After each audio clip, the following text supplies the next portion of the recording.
चलिए तो आज शुरू करते हैं। क्लास 12 कक्षा 12 की विषय हिंदी को लेते आए हैं।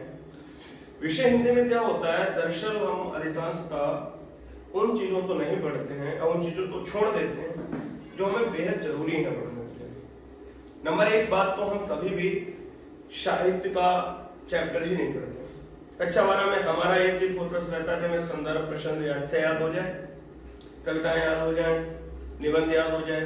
फिर मैं आपको बता दूं भाई, जब तक वो जो शुरुआत में आपको जो पेपर मिलता है उससे 10 क्वेश्चन आंसर आपके क्लियर नहीं होते तो आपके 10 नंबर तो कम होते, फिर आप पेपर देते तो आप टेंट करने गए 90 नंबर। वो जो आप 10 नंबर तैयार नहीं करते हो, क्यों, क्या रीजन होता है? उसका एक ही रीजन है कि आपको उस टॉपिक पे कभी मेन फोकस ही नहीं। पहले बात तो आप लोग हिंदी पे ध्यान नहीं देते, जबकि असलियत ये है, सबसे बड़ी बात यह है कि हिंदी ही आपका स्कोरिंग सब्जेक्ट है। अदर हिंदी में आप 95 या 90 ले आते हो और लाना सहज है, इसमें तो बहुत ज्यादा डिफिकल्ट नहीं है, हर चीज पॉइंट टू पॉइंट। और हिंदी को पढ़ने का सबसे अच्छे तरीका हिंदी के जो एक नंबर वाले क्वेश्चन है। एक बात का विशेष बहुत ध्यान दीजिए, क्योंकि एक नंबर वाले क्वेश्चन अगर आप सही करते आते हो तो उनमें वन में एक में एक मिलता है और एक गलत करते हो तो इतने हैं। और अगर एक नंबर वाले आपके 10 कट गए तो आपके 10 नंबर कम हो जाते हैं, हो गया ना? तो आपको एक बात का ध्यान रखना कि आप एक नंबर की तैयारी बहुत हिसाब से करिए हिंदी की। और बहुत टफ नहीं आता है हिंदी, बहुत मतलब हमारा तो बेहतरीन सब्जेक्ट है, हिंदी में मजा आता है सबसे पहले बात तो पढ़ने की। पीछे आप लाइन देख रहे हो, हिंदी साहित्य के कालों का विकास क्रम और उनके कवि। हिंदी साहित्य क्या है? हिंदी में जो पद्य भाग की बात करें, गद्य और पद्य दो होते हैं। गद्य मतलब जिसे लिखा जा सकता है, पढ़ा नहीं जा सकता है। पद्य जिसे लिखा भी जाता है, सॉरी, गद्य का मतलब जो है, गद्य का मतलब होता है जिसे लिखा जा सकता है, जिसे गाया नहीं जा सकता है, जो देह में नहीं है, जो पढ़ा तो जा सकता है, पढ़ा तो हिंदी पूरी तक पढ़ी जा सकती है। गद्य का मतलब है जिसे गाया नहीं जा सकता, और पद्य का मतलब जो उसे गाया भी जा सकता है। कोई भी निबंध है, उपन्यास है, नाटक है, संस्मरण है, रेखाचित्र है, यात्रावृत्त है, ये सारे गद्य में होते हैं। और पद्य में क्या होता है? पद्य में आपके होती हैं कविताएं, दोहा, शवैया, कवित्त, छंद, मुक्तक, चौपाई, ये सारे के सारे आपके होते हैं पद्य में। अब सवाल ये उठता है कि पद्य में हिंदी साहित्य में सबसे पहले क्या था? तो सबसे पहले तो भाई हिंदी साहित्य का पहला काल था आदिकाल। हिंदी के कालों को बांटने का पहले तो किसने बांटा? आचार्य रामचंद्र शुक्ल ने हिंदी को 4 भागों में बांटा है। पहला प्रश्न हो सकता है कि हिंदी को किसने बांटा? तो आचार्य रामचंद्र शुक्ल ने हिंदी को 4 कालों में विभाजित किया है। 4 कालों में विभाजित किया है। पहला प्रश्न, हिंदी साहित्य को किसने विभाजित किया? आचार्य रामचंद्र शुक्ल ने 4 कालों में विभाजित किया। यूपी बोर्ड वाले ध्यान दें, विभाजित किया है। पहला काल क्या है? पहला काल है आदिकाल। कौन सा है? आदिकाल।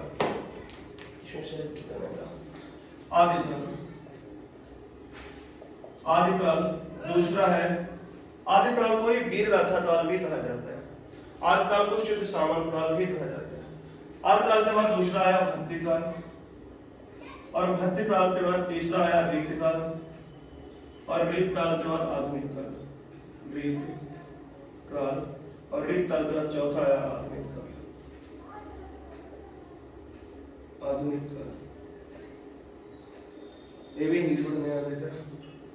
आदिकाल, भक्तिकाल, रीतिकाल और आधुनिक काल। अगर हम आदिकाल की बात करें तो आदिकाल में कभी प्रश्न आ जाता है कि आदिकाल की विशेषताएं बताओ। तो भाई आदिकाल में क्या था? आदिकाल में खूब बढ़ा चढ़ा के बातें की जाती थी। जिस राजा के यहाँ जो कवि रहता था उसके ही तो तारीफ करता था। अरे आदिकाल का आपने खंड का भी खूब सुना होगा, इतना आला खंड। आला खंड में क्या था? तो महोबा थे आला उदलते उनके ताने, पड़े लड़ैया महोबे वाले जिंदी मार सही ना जाए। मतलब एकदम अजीब खूब तारीफ करते थे राजा महाराजा से। आपने सुना होगा चंद्रवरदाई तक पृथ्वीराज राशो ते 60 वो है चंद्रवरदाई ने कहा जब पृथ्वीराज तियाचे बांधते मोहम्मद वाली सामने ले जाया जाता है तो वो बताता है ते 60 अंगुल राष्ट्र प्रमाण था, ऊपर सुल्तान है मत चूको चौहान। अरे मतलब अपने राजा थे खूब जमते तारे, राजा ही हमारा जो राजा है वही गजब है क्या हुआ। तो अपने राजा के ही तारे एकदम जबरदस्त तरीके से। इसमें क्या है, सबसे पहली बात तो जो आश्रयदाता थे उनकी बढ़ा चढ़ाते बात और वीर रस के प्रधान था, मतलब वीर रस में ही बात की जाएगी। तो इसका पहला कवि कौन था? आदिकाल के पहले कवि थे चंद्रवरदायी। चंद्रवरदायी, चंद्रवरदायी की रचना है, आप लोगों से बार बार पूछी जा सकती है चंद्रवरदायी ने कौन सी रचना लिखी। तो आदिकाल के पहले कवि हैं चंद्रवरदायी। चंद्रवरदायी ने लिखी है पृथ्वीराज रासो। कौन सी लिखी है? पृथ्वीराज रासो। पृथ्वीराज रासो में इन्होंने दिल्ली के राजा पृथ्वीराज का वर्णन किया। चंद्रवरदायी के बाद नरपत नाल ने दूसरे स्थित कवि है नरपति नाल ने, और नरपत नाले ने विशल देव रासो लिखा है। क्या लिखा है? विशल देव रासो। विशल देव रासो। उसके बाद जदनित हुए हैं। जदनित ने आधा खंड लिखा है, परमाल रासो जिसे बोलते हैं। परमाल रासो, ये राजा परमाल क्या रहते थे? परमाल रासो, परमाल रासो। जदनित के बाद आपके विद्यापति हुए हैं। कौन हुए? विद्यापति। विद्यापति ने भी पदावली, पदा विद्यापति, विद्यापति विद्यावली की रचना मोस्टली यूपी बोर्ड में पूछ लिया था। विद्यावली की रचना कौन सी है? जैसे तीर्थलता, तीर्थ पता था तो इनकी है तीर्थलता, तीर्थलता, तीर्थ पता था, तीर्थ पता था। या इनकी एक और रचना है पदावली, पदावली, तीर्थलता, तीर्थलता, तीर्थ पता था। ये सब रचनाएं जिसकी हैं तो ये विद्यापति। यहां से ऐसे प्रश्न पूछे जा सकते हैं, चंद्रवरदायी किस काल के कवि थे? तो वो आदिकाल के थे। नरपत नाल किस काल के कवि थे? तो आदिकाल के थे। जदनित ने क्या लिखा? परमाल रासो लिखा। या परमाल रासो किसने लिखा? तो जदनित ने लिखा। या तीर्थलता किसकी रचना है? तो विद्यापति की है। या तीर्थ पताता किसकी रचना है? तो विद्यापति की रचना है। उसके बाद ये पूरा आदिकाल का आपका क्लियर हो गया। और आदिकाल का जो समय है, अगर आदिकाल के समय की बात करें तो आदिकाल का समय आचार्य रामचंद्र शुक्लाचार्य ने माना है 1000 ईसा से ईस्वी से लेकर 1350 ईस्वी। कितना लिया है? 1350 ईस्वी। आदिकाल का समय इन्होंने लिया है 1000 से 1350 ईस्वी तक, इसने आचार्य रामचंद्र। अब ये आदिकाल के बाद एक काल आता है भातीकाल। ये काल बड़ा, इससे प्रश्न जरूरी पे बोर्ड में उठते हैं। भातीकाल तो ये वाला आप उतार लीजिएगा और स्क्रीनशॉट मार लीजिएगा, ठीक है। उसके बाद आता है भातीकाल। उसके बाद क्या आता है? भातीकाल। भातीकाल में क्या है? तो आदिकाल के बाद फिर आता है भातीकाल। अब भातीकाल की अगर बात करें तो भातीकाल को हमने दो भागों में बांटा। कितने भागों में बांटा? भातीकाल का एक भाग हमने ले लिया सगुण और एक ले लिया निर्गुण। सगुण भक्ति, सगुण और निर्गुण, निर्गुण। अब सगुण जो भक्ति धारा थी और निर्गुण भक्ति धारा थी, सगुण भक्ति धारा और निर्गुण भक्ति धारा, इसको भी हमने दो भागों में बांट दिया। सगुण भक्ति धारा तो हमने दो भागों में बांटा। एक हुई ज्ञानाश्रयी या ज्ञान मार्गी, इसके भी दो नाम हो गए, एक हो गई ज्ञान मार्गी, ज्ञान मार्गी या इसको देते हैं ज्ञानाश्रयी, ज्ञानाश्रयी। और ये हो गई, एक हो गई प्रेम मार्गी, प्रेम मार्गी या प्रेमाश्रयी और प्रेमाश्रयी। और जो निर्गुण भक्ति धारा थी इसको भी दो टॉपिक में बांट दिया। और निर्गुण भक्ति धारा में वो होते राम भक्ति धारा। यहाँ से खूब प्रश्न उठते हैं, हमेशा आपने देखे होंगे। एक होती है राम भक्ति धारा और एक है कृष्ण भक्ति धारा, कृष्ण भक्ति धारा। अगर आपके कोई प्रश्न बचते हैं तो आप कमेंट बॉक्स में डाल दीजिएगा, मैं सारे क्वेश्चन आपके अगले वीडियो में दे दूंगा। अब ज्ञान मार्गी में क्या था? ज्ञान मार्गी में भाई ज्ञान की बात की जाती थी और निराकार परमात्मा की बात की जाती थी, ईश्वर और उच्च नीच की। अब ज्ञान मार्ग में था कौन? ज्ञान मार्ग में आपने सुना होगा कबीर का नाम। जो कबीर एक ऐसे संत हुए, संत कबीर जो ज्ञान मार्ग के एकदम अद्भुत संत, वो ज्ञान की बात करते थे। ज्ञान मार्ग में कौन थे? कबीर। और कबीर ने सबसे ज्यादा किसको महत्व दिया? कबीर ने कहा सतगुरु हम सारे कर एक कहा प्रश्न वर्षा वातल प्रेम का फीस दया सवन। या मतलब सतगुरु ने हमेशा गुरु की महिमा का बढ़ा दिया। या सतगुरु ने बात की कि पत्री पाती खात है ताती काढ़ी, ताती काढ़ी खाल और जोनर बकरी खात है तातो कौन हमारा। या पाहन पूजे हरि मिले तो मैं पूजू पहाड़ तासे तो चितिया भले बीसता है संसार। यानी उन्होंने ऊंच नीच का विरोध किया, उन्होंने बाह्य आडंबरों का विरोध किया, उन्होंने यानी कि जो ध्यान मार्ग की शाखा है उसमें बाह्य आडंबरों का विरोध किया जाए। आपसे पूछा भी जा सकता है ज्ञानाश्रय शाखा की विशेषता क्या है, तो ज्ञानाश्रय शाखा की पहली विशेषता थी गुरुति महिमा का वर्णन, दूसरी ऊंच नीच की जात का विरोध, बहुत ऊंच नीच की जात जो पहली हुई चीजें थी, ऊंच नीच जात पात की जो चीजें फैली हुई थी उनकी आलोचना, और कबीर ने सबसे बड़ा जो आडंबर करते थे लोगों को उन पे बहुत बड़ी आलोचना की। कबीर की अगर हम रचनाओं की बात करें तो कबीर की पहली अदर रचना एक तो इनकी सबसे इंटरेस्टेड है मस्त आदत छो नहीं कलम रही नहीं हाथ। कभी भी इन्हें कहते थे हमने कलम नहीं कभी पढ़ा नहीं। उसके बाद भी इन्होंने बहुत बड़े ग्रंथ की रचना की और वो ग्रंथ था विचर, जो उसमें 3 चीजें हैं, साथी शब्द रमणी, साथी शब्द और रमणी। तो अगर आपसे पूछा जाए ज्ञान मार्ग शाखा के प्रतिनिधि कवि कौन है, तो वो कबीर है। कौन है? कबीर। इसी में एक दूसरे कवि हुए हैं जिनका नाम है नानक साहब, नानक देव, जिन्होंने लिखा है गुरु ग्रंथ साहिब। तो गुरु ग्रंथ साहिब की रचना जिसने की, तो गुरु ग्रंथ साहिब की रचना करने वाले हैं नानक देव, और नानक देव 30 मार्गी शाखा के कवि थे, तो वो ज्ञान मार्गी शाखा के कवि थे, और वो सगुण भक्ति धारा की ज्ञान मार्गी शाखा के जो है नानक देव कवि थे। नानक देव ने भी समानता की बात की और ऊंच नीचता आलोचना, ऊंच नीच पर आलोचना की, पाखंड एवं वाचारों का जो बाड़ंबर थे उनका बहुत ज्यादा विरोध किया। अब आते हैं प्रेम मार्गी शाखा के प्रतिनिधि कवि। आपसे प्रश्न पूछा जा सकता है कि प्रेम मार्गी शाखा के प्रतिनिधि कवि कौन थे, तो प्रेम मार्गी शाखा के प्रतिनिधि थे मलिक मोहम्मद जायशी। कौन थे? मलिक मोहम्मद जायशी। मलिक मोहम्मद जायशी ने जो है वो प्रेम पे बहुत अच्छी खासी बातें की हैं। इन्होंने प्रेम भावना द्वारा परमात्मा की प्राप्ति और लौकिक प्रेम से अलौकिक प्रेम को प्राप्ति का वर्णन किया है। इन्होंने पद्मावत, अथरावट और आखिरी कलाम जैसे रचनाएं की। तो प्रेम मार्गी शाखा के थे मलिक मोहम्मद जायशी। कौन थे? मलिक मोहम्मद जायशी। और इनकी रचनाओं की बात करें तो इनकी रचनाएं हैं अथरावट, और इनकी है पद्मावत जो इनका प्रसिद्ध पद्मावत प्रसिद्ध रचना, और पद्मावत के आस इनकी आखिरी कलाम। कौन सी है? आखिरी कलाम। तो आपसे पूछा जाए ज्ञान मार्गी शाखा के कवि कौन है, तो वो कबीर हैं। प्रेम मार्गी शाखा के कवि कौन है? मलिक मोहम्मद जायशी हैं। अब आता है राम भक्त धारा। राम भक्त धारा में राम के भगवान होने का वर्णन किया, राम का अद्भुत वर्णन किया गया। इससे प्रसिद्ध कवि हैं गोस्वामी तुलसीदास। इसमें दास की भावना की प्रधानता का वर्णन है। गोस्वामी तुलसीदास ने कहा भी कि मैं तो जाकर राम का, मैं उस राम का एक नौकर हूं, उस दास हूं, और मुझे उसी की वर्णन करना है, उसी का वर्णन करना, उसी की महिमा की बात करनी है।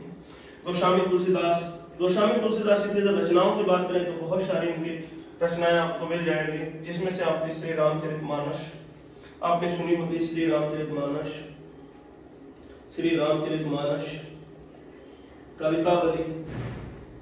कवितावली, दोहावली, गीतावली, पार्वती मंगल, जानकी मंगल, रामलला नछहु,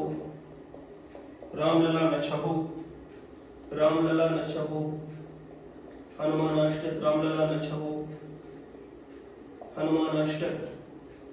हनुमानाष्टक, और वरवे रामायण। तो ये गोस्वामी तुलसीदास जी की रचनाएं हैं। अब कृष्ण भक्ति धारा की बात करें तो कृष्ण भक्ति धारा के कवि थे सूरदास। कौन थे?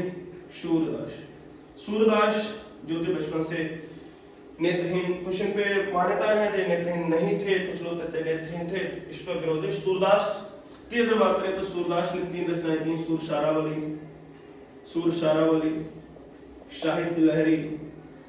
साहित्य लहरी, सूर सागर, इनकी रचनाएं थी। सूर सागर। फिर आता है रीतिकार। तो ये हमारा भक्तिकाल हो गया। भक्तिकाल पे हमने सगुण भक्ति धारा और निर्गुण भक्ति धारा पे बात कर ली। निर्गुण भक्ति धारा के बाद हमने सगुण भक्ति धारा में ज्ञान मार्गी और प्रेम मार्गी शाखा पे बात कर ली।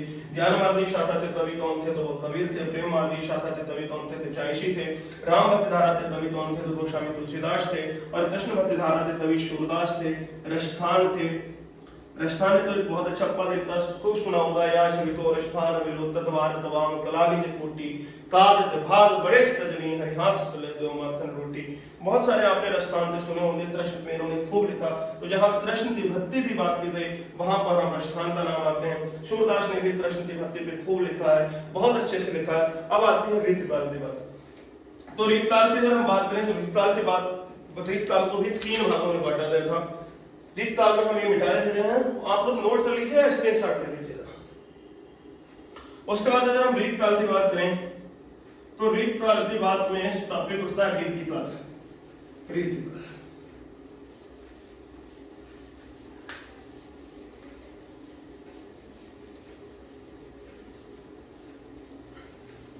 तो रीतिकाल आप लोग स्टेप मान लीजिएगा, हम तक नहीं। रीतिकाल अब रीतकाल में क्या है, तो रीतकाल में 3 थे, रीतिबद्ध, रीतिमुक्त और रीतिसिद्ध। तो रीतिबद्ध तभी कौन थे, एक तो रीतिबद्ध तभी थे केशवदास। केशवदास कौन से थे, तो केशवदास रीतबद्ध तभी थे, केशवदास। उसके बाद आता है रीतिमुक्त। रीतमुक्त थे धनानंद। रीतमुक्त तभी कौन थे, तो वो थे धनानंद। और रीत सिद्ध कवि कौन थे, तो रीत सिद्ध कवि थे कविवर बिहारी।